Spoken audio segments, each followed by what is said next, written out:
Hey there. So my next guest has his fingers in like every pie he can in the gaming space. So he helps in the esports world. He's a streamer. He's got his own entrepreneurial things going on. And like he's able to balance all of this at once and maintain it and do really well across the board. And he's got just so much advice for you all. This is one I know you all are going to love.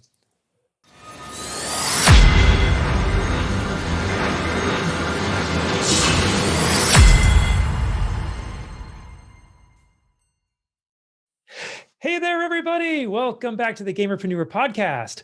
I'm your host, Dr. Bradford Carlton. Today, I have a very special guest with us. I have Bennett Newsome. Hey there, Bennett. How's it going? It's going well. How are you? It's a beautiful sunny day in Las Vegas. How about yourself? It's a little chilly here in Florida, but not too bad. Chilly in Florida? What part? No, it's different for us. What part are you at? So I'm in Orlando. Okay. Well, that's the middle of the state. It can get chilly there. All right. So Bennett, I like getting the show getting started just right into it. So why don't you begin by just telling us a little bit about yourself, please? Yeah, absolutely. My name is Bennett Newsome. I am the esports strategist at Full Sail University here in Orlando. I'm also a streamer. I'm partnered Twitch streamer and kind of gaming entrepreneur as well. I co-own the website wherezer.com, which is a Destiny 2 website that focuses on a NPC named Zer who delivers and shows up once a week to deliver exotic in-game items. So we have a whole thing about that too, which is a lot of fun. But gaming's been a big part of my life since I was a kid, and it's pretty awesome and crazy to be working in the games industry and esports industry now. As this has been a passion of mine for quite some time. I love it so much. There is so much for us to talk about. I cannot wait. However, before we do that, I start every interview with a single question. So I'm going to ask you, just like I ask everybody else, on a scale of 1 to 10, 10 being high, how weird are you, Bennett? Man, I would say I think that I'm not that weird, but it turns out I guess I'm pretty weird. So probably like a 7 would probably be a nice range for me. Why do you say that? Because you started off with I'm not that weird, but other people think I am, therefore I'm weird. It's just it's always been one of those things like I think something's normal, and then it turns out it's like, oh no, that's just you being weird, like in mid conversation or what have you. So we have a neon sign in this little bar area in a house that my wife and I have that's just says "Stay weird." So I figure just roll with it and be yourself, right? I love it. Perfect. Okay. So this is the Gamerpreneur Podcast. Before we kind of get to the business side of things, what you do, when you're not with the controller in hand, I do need to get your gaming cred. So when did you first start playing video games? So I started first, my parents had an Atari that my sister and I, my sister was older, so I was much younger, would play and I thought it was the craziest thing, and as you kind of graduated into the next generation of consoles, you just kept leveling up, right? And it was really cool to see as you grew up, the kind of technology grow with you. I think a highlight for me as a kid was, a Christmas, my parents got me the 32X component for Sega, right? Where you just stuck the thing on and now instead of 16 bits, you're at 32 and it's like, oh my God, this is technology, and being blown away at that time of like playing the game Virtua Racing with my dad and like thinking, wow, look at how real this is. And if you go back and watch any YouTube videos, doesn't look anything like they're it. like polygons. It's really embarrassing of how excited I was about it. But I've been gaming my whole life. It's been something that I've been, truly passionate about, and have always been, really drawn to, diving deep into gaming in all aspects. All right, that's fantastic. Now, other than Destiny 2, which I'm assuming you do play, Yep. What else are you playing? What else are you playing today?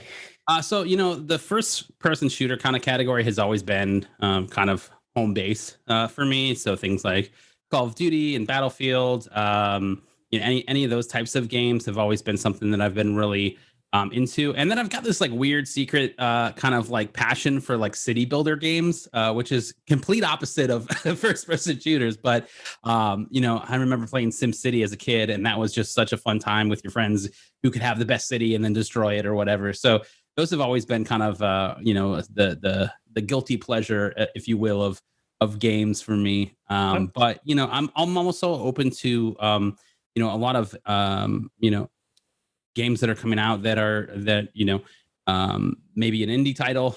They send me a code and I get to play it. And a good example of this is a game called Cloudpunk that came out not too long ago. I've obviously most people really love the cyberpunk aesthetic, and that game had it all, and it really was a great game to play. So kind of bounce around from playing the big AAA games, but then also give some love to the indies as well.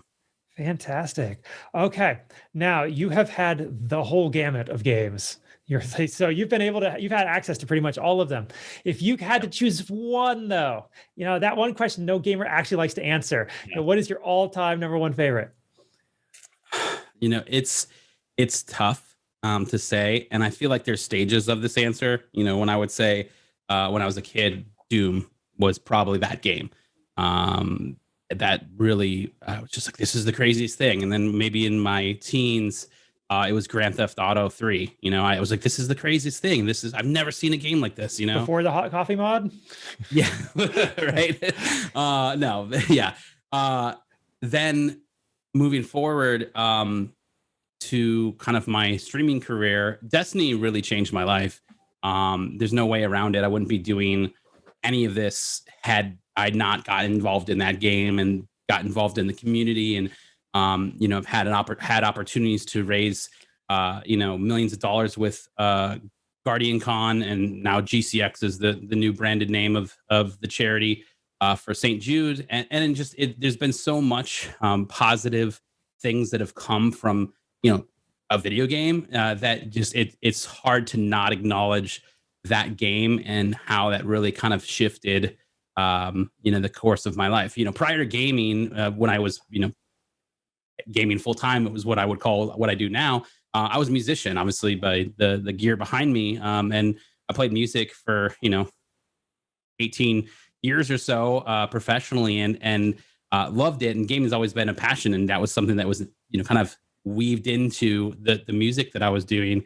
And it wasn't until I was ready to kind of set them, take a step back from music, that I found streaming and I found Twitch, and I really expanded that. So I really think that the answer to the question now, as I am right now, I wouldn't be doing what I'm doing if it wasn't for Destiny, which Wonderful. is funny name, like a play on the word Destiny there. But it's definitely been a huge part of my life in the gaming sphere.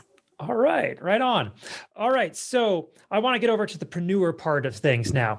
And you've got a lot going on. You got Full Sail, you're a streamer, you have your own entrepreneurial things on the side. So how about this? Before we kind of talk about those, maybe give us a little bit more of your background. How did you end up working in the gaming space? You kind of told us a little bit that you were a musician, right, but like, how did you make this transition? How did you even become a musician? Walk us through that, please. Yeah, so at an early age, I really wanted to learn how to play guitar. That was a big thing for me, and eventually my parents, they got me a guitar, and I learned. And it wasn't until I moved to Florida from Minnesota that I found the right kind of teacher to learn what I wanted to learn. Most people wanted to teach me scales, and Mary Had a Little Lamb, and I was like, I want to rock, and like I found a teacher that actually was like, well, what do you want to learn? I didn't practice any of the other things, and I was like, well, I want to learn how to play this song. And he's like, all right, I'll teach you how to play that song. So that kind of became the process of learning for me, was just like learning the things that I actually wanted to play.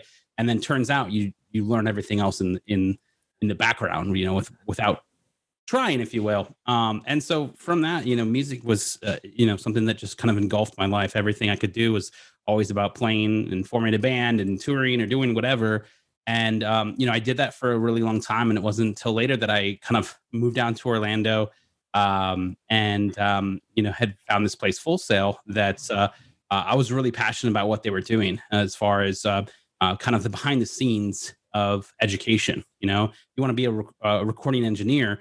Prior to some place like Full Sail, there wasn't a place that you could go to learn that. You just had to go and know the right people and get in at the right studio to get an internship to learn how to, roll chords up until they let you actually get on the board. And so, having a place like Full Sail, you were able to, get that education under your belt and learn on the gear and then go out there and do. And, for me, that was like, this is the best thing ever. It has all of the things that I'm passionate about at this school.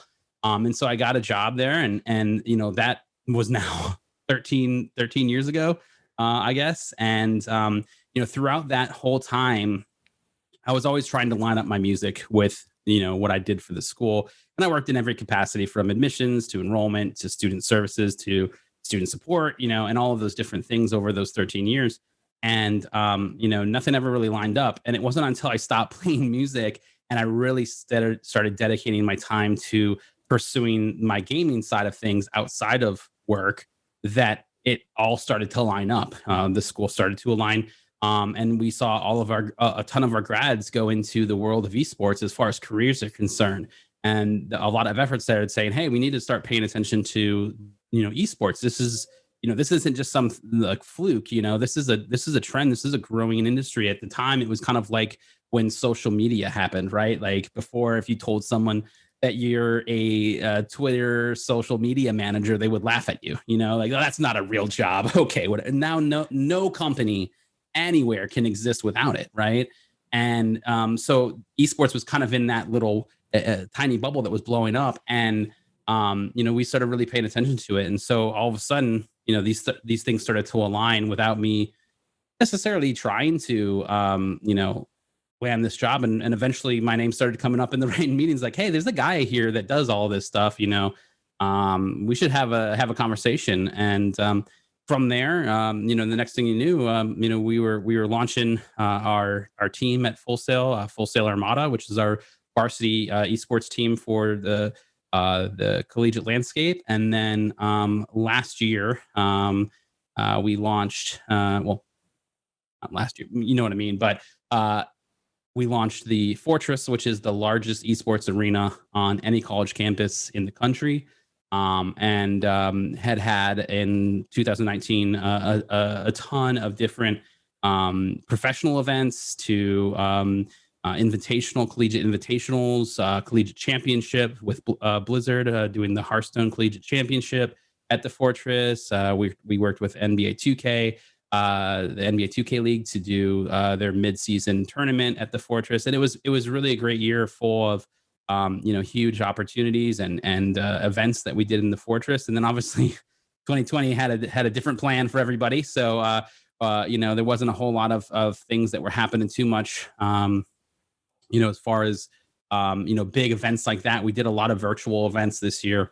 But it was one of those things where all of these things started to align, which was crazy because the goal, I think, for anybody that gets into the gaming space is how do you make a career out of this, right? Like what do you do to actually, do something that you truly are passionate about? And for me, it was just one of those things that just everything just kind of clicked. And I'm extremely grateful and honored to be able to represent the school. And I have an amazing team that I work with as well, at Full Sail that, makes it easy, and they're just as passionate about this as I am. And that's the really exciting part, is working with a ton of creative and smart and passionate people that, makes this the dream job.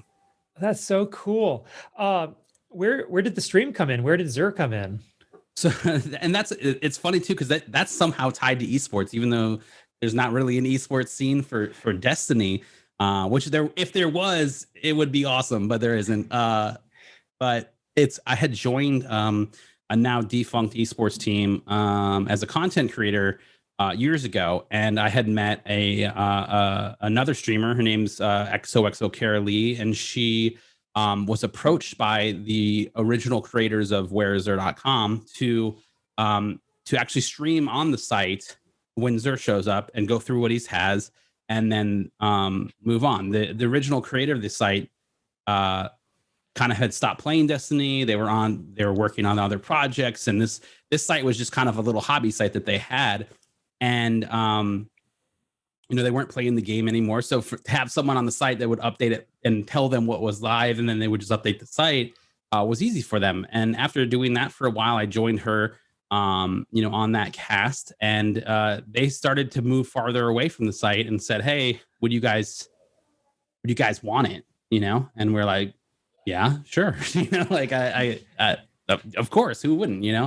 And we created a channel on Twitch called Zerwatch, which is live. We go live every Friday at reset. If you play Destiny, you know what that means. Basically, at 11, we go live, and right at 12 noon, the game resets for the day. And basically, that means like inventories change and things like that. But at reset, that's when Zer arrives in these places on these different planets. So you don't know where he's going to be. You have a good idea of, well, he could be on this planet in this area, and this planet in this area. And so we kind of stake out those places. And then, usually at peak times, right at reset, we're looking at maybe 10,000 viewers, coming to the site or on Twitch, waiting to see what he has. So it's actually a real fun, type of stream that we get to do. And from there we update the site, and obviously we took ownership. It's almost been like 2 years now that we've been doing it. But we've really tried to grow the community and really focus on building a positive environment for Destiny players. And one of the things I think, this makes probably no sense to anyone that doesn't play Destiny, but I've been playing Destiny since the beginning, right? And I, at this point, have all of the things that Zer would offer. So he doesn't really mean that much to me. And for players that have been playing for the longest time, they're in that same boat. It doesn't really matter what Zer has because I already have it, right?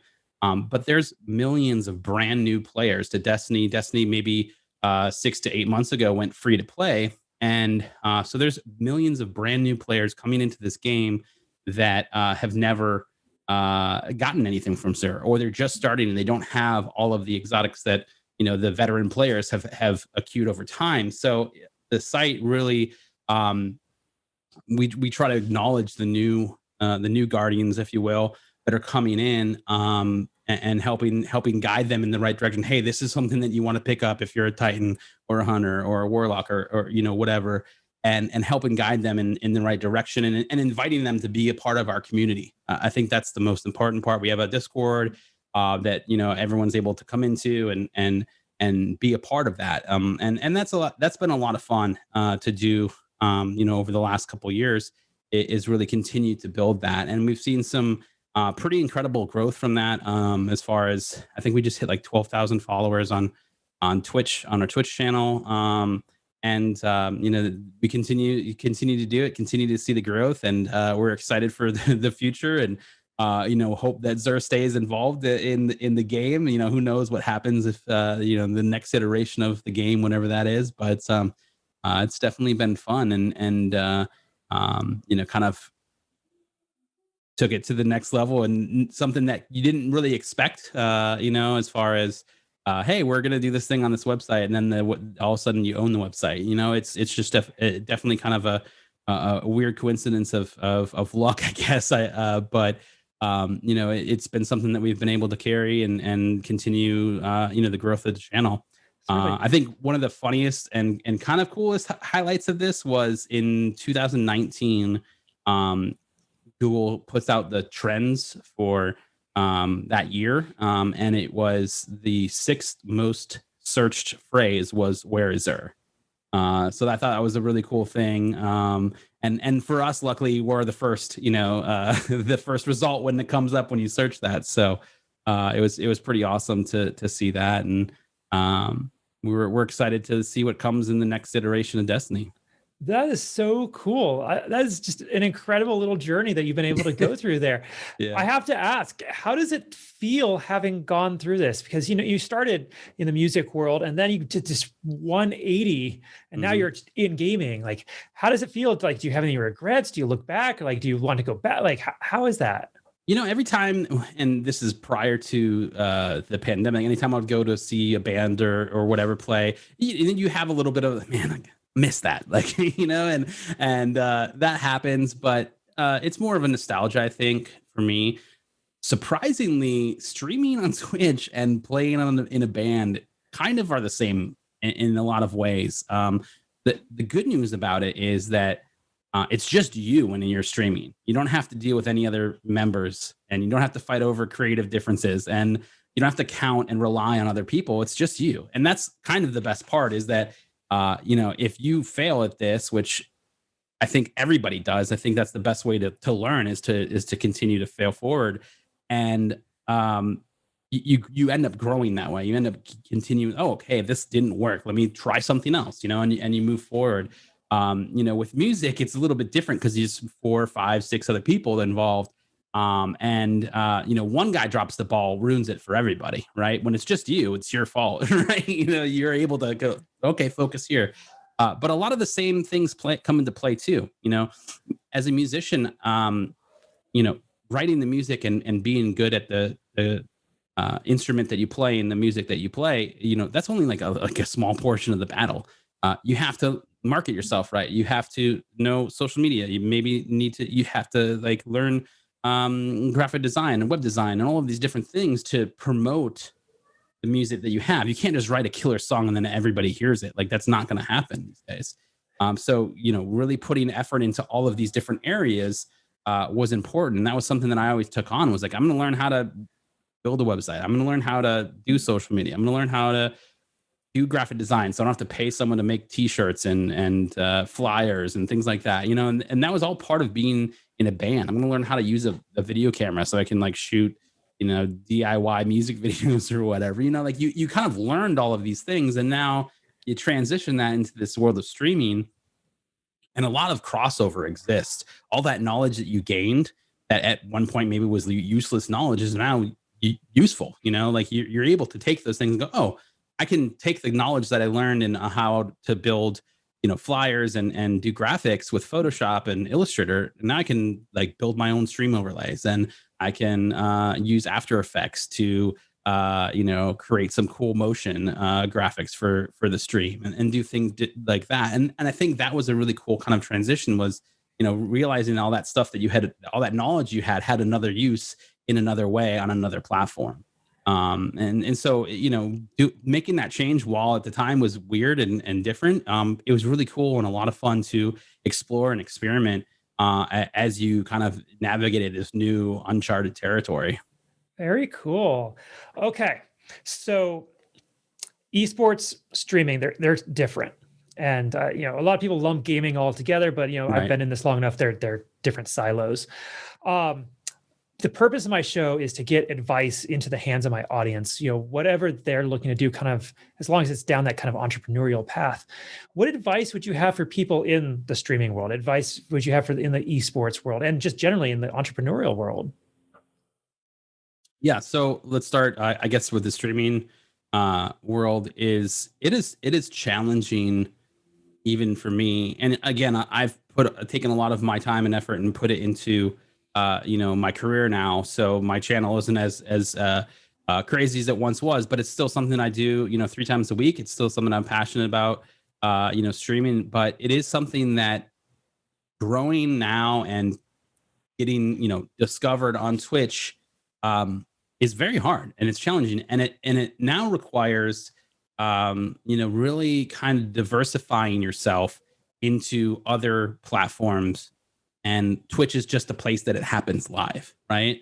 So utilizing platforms like YouTube and TikTok and Twitter and Instagram and Facebook, all of those things are just tools in your arsenal that you need to be proficient at to be successful. And, just simply uploading your stream to YouTube isn't going to do anything. You need to cut it down. You need to find the funny parts or the exciting or the great clips and shots that you land, or whatever it is that your content is. You have to really put effort into it. You can't just go, oh, here's that, watch it. No one goes on YouTube and just watches old streams. Yeah, sure, there's maybe a few handful of people that do, but the people that you're looking for, if you're really trying to grow your stream, are people that need the smaller, more digestible content. And so if you're really looking to build your stream and become, a better streamer, if you will, Really taking the time with the post content that you make is going to be important, and really kind of formatting that to each platform. TikTok has a very specific model, if you will, when it comes to the gaming clips and things that you see on gaming TikTok. Mimic that. YouTube, same way. There's a format that you upload and you build and you make those thumbnails. Follow those kind of those paths when you create that content, which does mean you have to kind of reprioritize your time. I see a lot of streamers that will just start and they stream for 10 hours and they're streaming for 10 hours, and that's great. But 5 of those hours, maybe there's no one there, you know what I mean? Or 1 or 2 people. And while you're having fun and you're gaming, I get it. Maybe stream for 4 of those hours and then take the other hours and go and edit the content that you just made, break it up, add it on other platforms and do those types of things so that you can really start to build a kind of, pool of your content that you can then distribute to these other platforms. Obviously, you want to make sure if you're an affiliate that you follow the, legal stuff that they have in your contract, which means that, your content has to live on Twitch for 24 hours before it can go to YouTube or any other place. So just make sure that you're following those rules. But other than that, putting it out there, scheduling those tweets to go out or whatever is going to be really helpful. From an esports perspective, get involved, sign up for tournaments. There's a lot of fear that when I talk to a lot of incoming students that are interested in esports, and I talk to current varsity students that are on the teams that have made it to the teams. And there's a lot of fear about going and playing. I think I'm really good, but then I go out and I get stomped, right? It's going to happen. You're going to have great games. You're going to have bad games. It is one way to get better is play with other people that are better than you. And if you just go and steamroll everybody, eventually you're going to run into people that are just going to destroy you. So, go out and get involved. If you've never played in a tournament before, sign up. There's hundreds, if not thousands of virtual tournaments happening right now online that you can get involved in and start tracking your stats, start making, a name for yourself in these circuits. And that's going to be really important because when you get to, especially if you're trying to get into collegiate esports and potentially, go to school and play on the varsity teams for Full Sail or any other school, you need to have that backing behind you. You need to have your ranks. You need to have, hey, here's my stats from all my tournaments that I've been in. And you send that portfolio to, the director of esports and say, hey, this is what I do. I'm good. How do I get a tryout or whatever? And so, just getting involved. From the other perspective on esports, kind of comes as an industry side. And I think this is an important one too, because with all of the degrees that we, focus on at Full Sail, they're all very different from a traditional, university. We really focus on hands-on learning and, project-based learning so that you're in the recording studio, you're on the sound stage and doing the film and you've got the camera in your hand. And so for esports, obviously with the pandemic, the live events aren't happening, but this is a huge industry for production. And so getting involved in that is the biggest question now is how do I get involved? And the best answer to that question is to volunteer for anything and everything and do a good job at that. Don't be the lazy person that just kind of, oh, I'm here. I got in for free. Cool. I'll go off and do my thing. Right. Go and just be the best employee, volunteer that you can and do exactly what they ask you to do. And then say, what else can I do? The volunteers that we have that do those types of things, they're the volunteers that we call immediately and say, hey, we have a paid gig. Do you want it? This is how do we, continue to develop those skills and get you into other positions. And that's going to be really important. So volunteer as much as you can. And then from the entrepreneur side, it doesn't hurt to try. Again, this is something that we didn't intend to do what it did. This was hey, we'll stream on Twitch and you guys just embed it on the site and we'll just do the thing. And while you'll get some people that are like, you guys are embedding view, this is a website about Xur, like, it is what it is. And this was something that we didn't see where it would end up going. And the fact that we now own this website is crazy to me. So we just tried it, and I think, attempting to do something that you're passionate about, and, in a way to say, hey, I'm going to try something new.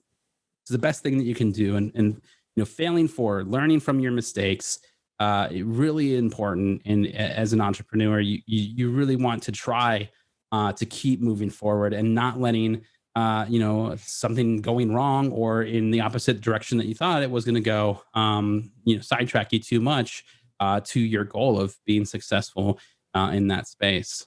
Absolutely. That is some fantastic advice. Thank you so much, Bennett. Can we talk about you a little bit more personally, if possible? Yeah. What makes you special? Like, what makes you good at what you do? Like, obviously you're a cut above the rest, but what is that special sauce? I don't know. People say the beard. I don't really know if that's accurate. But if you're listening to this, I have a giant beard. If you're watching this, you can see it, I think. I don't know. I think, for me, I've always been I like people. I like to go out and meet new people and, understand people's journey, and get to understand how and what they are, or who they are, and how they got to where they are. I think that's a really important thing.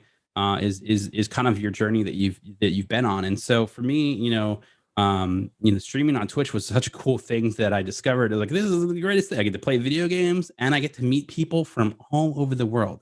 The fact that I have friends that live in Australia and across the country, and that, I wouldn't have ever have met, in any other way, unless it was streaming, is a really cool thing. And I think that, gaming sometimes has a bad rap on it, but there's so much good that it can do. And, the charity efforts is a huge thing. So for me, I think it's just, being myself. I'm very loyal. I really, kind of, will always, try to do my best, and know that sometimes it's not going to work, and then you try again, and you get up and you go forward. And so for me, I think that is kind of the sauce, if you will, is just really trying to be genuine and do the best that you can. And if it's not good enough, you try again, Absolutely. Now, you've mentioned fail forward a couple times, and in every single interview I've done on this show so far, I actually have a section where I ask my guest what they consider their biggest failure in life to be and what they learned for it. So I would love to have you answer that. Like, what do you consider your biggest failure? What did you learn from it, and how have you grown? There's so many. I think each one has its own. Each part of my journey has its own kind of moment that I was like, oh, that was pretty bad. Music, I never want to say that I felt like a failure in music. While we had some mild success with the handful of bands that I was in and played with, in the end, we never made it to whatever destination we were trying to go. But I learned that, not being able to achieve the ultimate goal, of whatever, it's okay, and there had been, there were shows where a bass player fell off the stage and like broke his ankle, and Oh, no. it was like it was supposed to be the highlight, like this was the pinnacle show. It was at House of Blues. We were headlining, and in the first 45 seconds, boop, off the stage. That was it. And I had to tell everyone, like, hey, you got to tell them they can't stay here anymore. They got to go home. I'm like, what do I? They're not going to listen to me. They're like, you're in the band. You got to tell. And I was like, okay, guys, you got to go home. But, it's just, having things fall apart like that, where you hear these stories of musicians and what, broke the band up, and then experiencing that in real time. And it's like, you've put all of your money, all of your effort into these things, and then they just fall apart because of one person's decision. A prime example is that we were in a band called Crisis in Hollywood, and we were on the path. Things were going really well. We had a tour booked in Europe, and someone decided that they wanted to move to New York, and they didn't want to do this anymore. And that was that. And it was like, oh, okay, that's it, I guess. And so you move on. In streaming, I think falling on your face in the beginning, and streaming to no one and learning to talk to the camera and just have fun and be yourself until people show up is a hard pill to swallow at first. But I think that's a big thing. Learning that everybody doesn't like you. Not everybody, you're not going to be everybody's cup of tea, and that's okay. People How are the haters? It is what it is. Some people, I like to think that most of the people that I surround myself with, and then their surrounding people are generally good people, and there's not too much hate. But you still hear it, and you see people there, they say don't read the comments. I still do, but they don't believe the comments, I think, is the thing that you want to get in your head. You still see it, and it sucks, and it definitely can cut every now and then. But I always try to take the positive side of it and say, hey, you know what? You're commenting on my video, bro. I don't know what's going on in your life. I hope you're well, but I'm fine. And learning that is a good, important thing. And blowing up your computer, that's definitely a failure. Miswiring something and costing yourself money, that's a good learning lesson, for sure. But I think there's so many just different little things over time that you go, oh, that was bad. I don't like that. You just try to continue to evolve and grow in the way that you think is the best way. You see these videos all the time, especially on streaming, like what not to do. Great advice. Always check those out. Most of the time, they're going to be the same video over and over. But most of those things are, don't go into people's chat and promote yourself. Sure, been there, done it, mistake. Everybody does it at one point in time. Like, oh, this is okay. I'm not supposed to do that. Good, now I know. But I think understanding that everyone goes through that. When that happens in my channel, I usually just say, hey man, that's cool that you stream. I just want you to know that most people are just going to ban you when you start promoting yourself. Understand that, like, it's cool. I'm currently streaming, but most people take that as self-promotion. They're going to ban you. So I just want to give you a warning, like, that if you go off into someone else's stream and like, oh man, thanks for telling me, I didn't know, and that's a very different kind of reaction to it, I think, than just going ban and making a big deal out of this, yelling at the camera, for somebody that innocently probably didn't know. They're probably a kid that's, just found out about Twitch, and wants to do it. They haven't done the due diligence to look on YouTube and find out how to, be a streamer and what to do and what not to do. So, having a little compassion, I think, goes a long way. God, that's perfect. You are a fantastic guest, Bennett. Thanks. I got one more question, then we'll start bringing this in for a landing. But kind of related to failure is, you have to always be pushing forward. So I'd like to know, what are you working to improve on yourself today? So, one of the things that I have really, I think, slacked on in my community is, in fact, the community itself. Obviously taking my path into a career, with Full Sail and focusing on esports there. It's not that I've neglected my channel and my community, but I feel like my community has kind of spread out a little bit. And, for me, getting back into that good kind of space, I think is really, an important thing. And talking about failure, this is a prime example. So Discord recently, decided that their partnership requirements weren't good enough or something. I'm not really sure who or why they thought all of these things. So I've been a Discord had been a Discord partner for years, since pretty much since its inception. Helped really promote the product. The guy that created it is actually a Full Sail grad, which is kind of cool. But and so really, I've been a huge fan of Discord for a very long time. But recently, and this is maybe 6 months, 8 months ago, they announced that they had new partnership requirements, and that if you didn't meet these partnership requirements, you would lose your partnership. And it was like about interaction in your Discord, and I think that this is a huge failure on my part.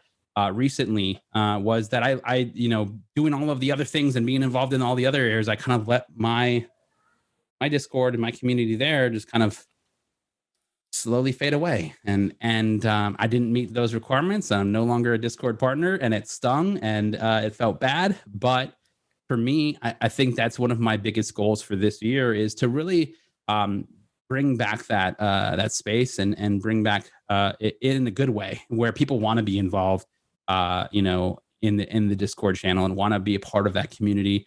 And that's challenging because there's so many out there now. There's huge ones, and there's just it's definitely a challenge, and it's you have to, again, you got to diversify yourself on so many fronts these days that it does become overwhelming to new creators. So I totally understand that. And for me, trying to get that back into a good place, not that I want to get partnered on Discord again, sure, whatever. But for me, it's more about having that outlet outside of the stream, where I can like chat with my friends, in the Discord, and talk about the new game, the new update that happened, or whatever it may be. I really do, want to get back to that place. So I would say for me, that's a personal goal from a failure that I would like to, rectify, if you will. All right, beautiful. Bennett, this has been a fantastic interview. Thank you so much. How do people find you? Where are you at on social media, Twitch, YouTube, all that, please? Absolutely. So my channel is DamnitBennett, is my gamer tag, which is fun to say, obviously. And you can find me anywhere under that, DamnitBennett. A funny meme that my community likes to do is spell my name completely wrong. So it is Bennett. Very important, a very key, important part of that. But yeah, DamnitBennett on everything from Twitch to Twitter to TikTok to Instagram, all things. You can find me there. Wonderful. All right. As well, you should definitely also check out whereisthere.com and then Full Sail Armada for the esports side of things. Fantastic. All right. Now, as we wrap this up, do you have any final thoughts you want to share, or anything I didn't ask you think we still need to cover? I feel like we went through it, and honestly, we probably talk for another hour if we had the time. But I think I'm good. Fantastic. All right, Bennett, I genuinely do appreciate you coming on. I've actually been waiting a long time to have this interview. I think I connected with you over a year ago. And I've just been sitting there waiting, like, I got to get legitimate before I ask this guy. I'm excited, man. I'm excited for this to come out, and obviously, I feel like this would be a fun return, at some point too, to check and see if I was able to put my money where my mouth is, and get this Discord back into a good place. So maybe next year in January we reconvene and we go through it all over again. Absolutely. All right. Thank you again, Bennett. I genuinely do appreciate it. Appreciate it. All right. And for everybody else, I'm going to remind you all, don't be just a gamer, be a gamerpreneur.